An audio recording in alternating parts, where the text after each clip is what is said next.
আসসালামু আলাইকুম। বাজার থেকে অনেক সময় আমরা চড়া দামে শিট কিনে থাকি। কিন্তু শিটটা যদি বাসায় বানাতে পারেন ১০ থেকে ১৫ টাকার মধ্যে, তাহলে তো কোনো কথাই নেই। সেজন্য আমি ১ম নিয়েছি ১ কাপ ময়দা, তার ভিতর সামান্য লবণ দিয়েছি এবং নরমাল পানি দিয়ে গুলিয়ে ফেলেছি। যেরকম আমরা রুটি খাই সেরকমই একটা ডো। তারপর আমি ছোট, ছোট লিচি কেটে নিয়েছি। সব লিচিগুলো যেন সমান হয়। তারপর রুটিগুলো বেলে নিয়েছি। আর রুটিগুলো বেলেছি আমি বেশি বড় করিনি। একটু ছোট, ছোট করেই করেছি।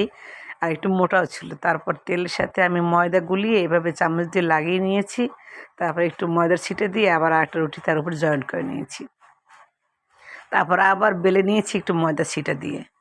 তারপর করছি কি জানেন? সাথে, সাথে ইনস্ট্যান্টই আমি ছেঁকে নিয়েছি। আমার চুলার উপরে আমি মানে আমার বড় সবচেয়ে খোলাটা দিয়ে রেখেছি।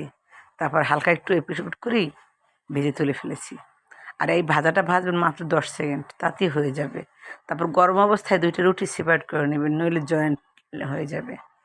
এভাবে আমি ২ টা, ২ টা করে সম্পূর্ণ রুটিগুলো বানিয়ে ফেলেছি। বিশ্বাস করুন, আমার বাসায় এখনও সেই শিটগুলো আছে, প্রায় ১ মাসের মতো হয়ে গেছে। নরমাল ফ্রিজে রেখে আপনি ১ থেকে ১.৫ মাস ইউজ করতে পারবেন। স্প্রিং রোল, সমোসা যেটাই বানান না কেন, বাচ্চাদের জন্য নাস্তা।